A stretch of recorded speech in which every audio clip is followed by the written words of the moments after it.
മുമ്പ് തന്നെ ആ വീടിന്റെ ബ്ലൂ പ്രിന്റ് ഞാൻ മനസ്സിലാക്കിയിരുന്നു. പുറകുവശം ഒരു ഗേറ്റ് ഉണ്ട്. അതിലൂടെ കടന്നാൽ വീടിന്റെ പുറകുവശത്തെ വാതിൽ തുറന്ന് കയറാൻ എളുപ്പമാണ്.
അയാളെ മറച്ചിട്ട് താക്കോൽ കൂട്ട ഞാൻ എടുത്തു.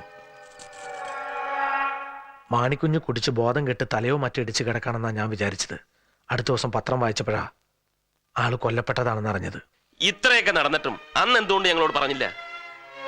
അന്ന് നടന്ന കൂട്ടക്കൊലകളിൽ ഒന്നിലും ഒരു പങ്കുമില്ല എന്ന് വാദിച്ച ഒരാൾ ഈ സംഭവം മാത്രം പറഞ്ഞാൽ ദാറ്റ്സ് അണ്ടർസ്റ്റുഡ്. മാണിക്കുഞ്ഞിനെടുത്ത് മാറ്റുമ്പോൾ ചുവരിൽ എന്തെങ്കിലും എഴുതിയിരുന്നതായി ശ്രദ്ധയിൽപ്പെട്ടിരുന്നു. ഞാൻ ശ്രദ്ധിച്ചില്ല. പിന്നെ വെളിച്ചവും തീരെ കുറവായിരുന്നു. ചുമരിൽ ഈശോ എന്ന് എഴുതിയിട്ടുണ്ടെന്നും അതെന്റെ പേരാണെന്നും ബാലഗോപാലൻ സാർ അന്ന് പറഞ്ഞു. എന്തോ സംശയമുണ്ടെന്ന് പറഞ്ഞിട്ട്. സംശയമൊക്കെ തീർന്നു. ഞങ്ങൾ വരട്ടെ അലക്സ്.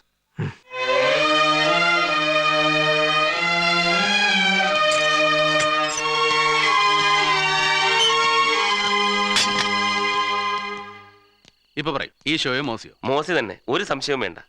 ഞാൻ കഴിഞ്ഞ ദിവസം പറഞ്ഞില്ലേ, അത് തന്നെയാണ് സാർ സംഭവിച്ചത്. മാണിക്കുഞ്ഞ് മരുമകളെ നശിപ്പിക്കാൻ ശ്രമിച്ചിട്ടുണ്ട്. അതിനിടയിലാണ് കൊല്ലപ്പെട്ടിരിക്കുന്നത്. മരിക്കുന്നതിന് മുമ്പ് തന്റെ കൊലയാളിയെ കാട്ടിത്തരാൻ വേണ്ടി സ്വന്തം രക്തം കൊണ്ട് ചുവരിൽ. എന്താ ചാക്കോ ഇൻകംപ്ലീറ്റ് ആയിട്ട് നിർത്തിയത്? എന്നാലും ഒരു പുലിവാലുണ്ടല്ലോ സാർ. ഡോക്ടർ വിജയലക്ഷ്മി. മോസിയെ നശിപ്പിക്കാൻ ശ്രമിച്ചവനും ചത്തു, മോസിയും ചത്തു. പിന്നെ ഡോക്ടറിന് ആരെ സഹായിക്കാനാണ് ശ്രമിച്ചത്? ഞാനിപ്പോൾ ഒരു ഡോക്ടർ പിന്നാലെയും പോകുന്നില്ല.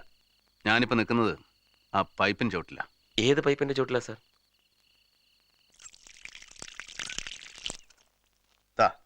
ഈ പൈപ്പിന്റെ ചോട്ടിൽ. അന്ന് രാത്രി മരുമകൾ മോസി എന്തിന് ഇവിടെ വന്ന് നിന്ന് കൈയും കാലം കഴുകി? അവരുടെ കയ്യിലും കാലിലും എവിടെ നിന്ന് എങ്ങനെ ചെളിപ്പുണ്ട്?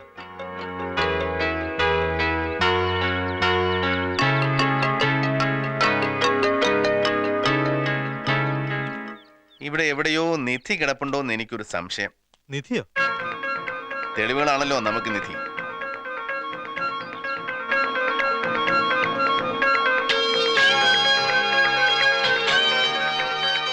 അവരെ പെർമിഷൻ ചോദിച്ചിട്ടേ കുഴിക്കാവൂ. അത്രേ ഉള്ളൂ സാർ. ആവശ്യത്തിന് ജോലിക്കാരെയും അസിസ്റ്റൻസും നമ്മുടെ ഓഫീസിൽ നിന്ന് ആളുകളെയും വിളിച്ചോളൂ sir. In the mean time എനിക്കും ഗണേശനും വേറൊരു ചെറിയ ജോലിയുണ്ട്. ഡോക്ടർ വിജയലക്ഷ്മിയെ കാണാൻ ടൈമായിരിക്കുന്നു. കമാ.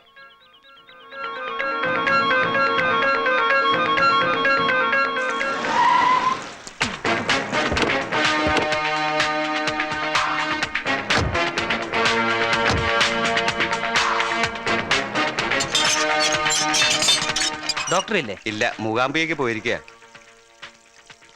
ദൈവം പരാതിക്കാരനായ കേസായതുകൊണ്ടാവണം തേടുന്നവരൊക്കെ വേളാങ്കണ്ണിക്ക് മൂകാംബികയൊക്കെ പോയിരിക്കുന്നത്. എന്ന് വരും മാഡം? അറിയില്ല സാർ. വരുന്നവരെ ചെടി ഇങ്ങനെ നനച്ചുകൊണ്ട് നിൽക്കണം കേട്ടോ. ആ ഗണേശനെ ഞാൻ ഇവിടെ വിട്ടിട്ട് പോവാണ്. ഇനി നമ്മൾ തമ്മിൽ കാണുമ്പോൾ ഡോക്ടർ ഗണേശന്റെ കസ്റ്റഡിയിൽ ഉണ്ടാവണം. എന്തെങ്കിലും അസിസ്റ്റൻസ് ആവശ്യമുണ്ടെങ്കിൽ ഓഫീസിൽ നിന്ന് വരുത്തിക്കോളൂ. സർ.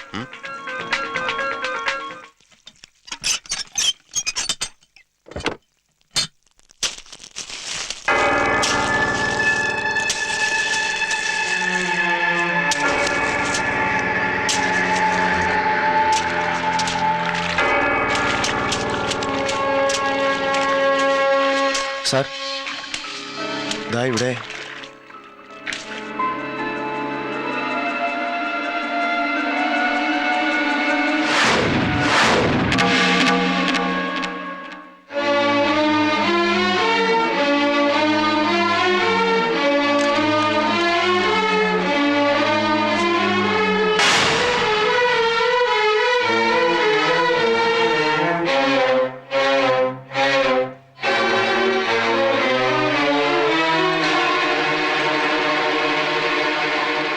ഞാനൊരു സാരി മാത്രമേ പ്രതീക്ഷിച്ചുള്ളൂ.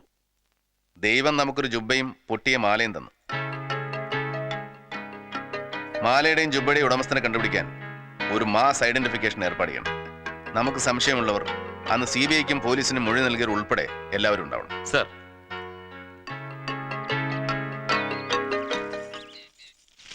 A bad news for you. ഓ, ഞാനും ഇപ്പൊ ജസ്റ്റ് വായിച്ചതേ ഉള്ളൂ. അപ്പോഴാ സാറ് വിളിച്ചത്. ഇനിയിപ്പോ എന്ത് ചെയ്യും? ആകെ കുഴഞ്ഞല്ലോ. അത് ഞാൻ ഇവിടുത്തെ പോലീസുമായിട്ട് ബന്ധപ്പെട്ടുകൊള്ളാം. തീരുമാനിച്ചിട്ടും യാതൊരു മാറ്റവും ഇല്ല. പരേഡ് നടക്കും. Take care of that.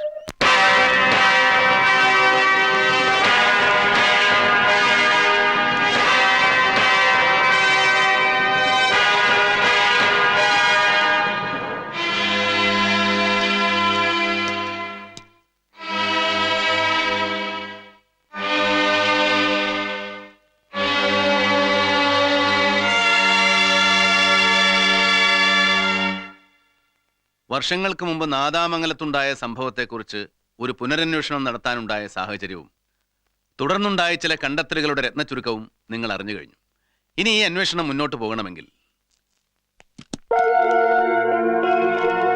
ഈ ജുബ്ബയുടെയും ഈ മാലയുടെയും ഉടമസ്ഥനെ കണ്ടുപിടിക്കേണ്ടിയിരിക്കുന്നു.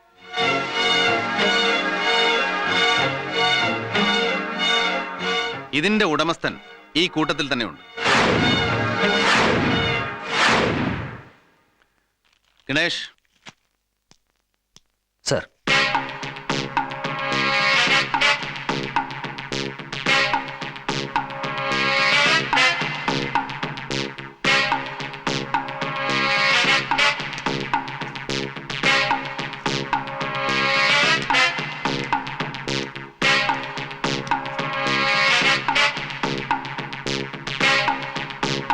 ഈ മാലയുടെ ഉടമസ്ഥൻ സ്വമേധയാ മുന്നോട്ട് വരുമെന്നുള്ള വിശ്വാസമൊന്നും ഞങ്ങൾക്കില്ലായിരുന്നു.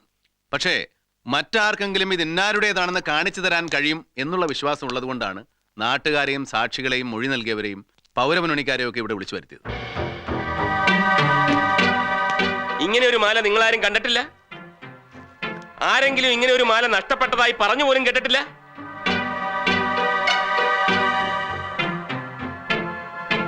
പ്ലീസ്, വലിയൊരു സത്യം തെളിയിക്കാനുള്ള ബദ്ധപ്പാടിലാണ് ഞങ്ങൾ. നിർബന്ധിക്കണ്ട. നിർബന്ധിച്ചാലും പറയാൻ പോകുന്നില്ല. എന്ന് വെച്ച് നമുക്കങ്ങനെ വിട്ടുകളയാൻ പറ്റില്ലല്ലോ. കേസ് തെളിയിക്കണ്ടേ? Sir, sir,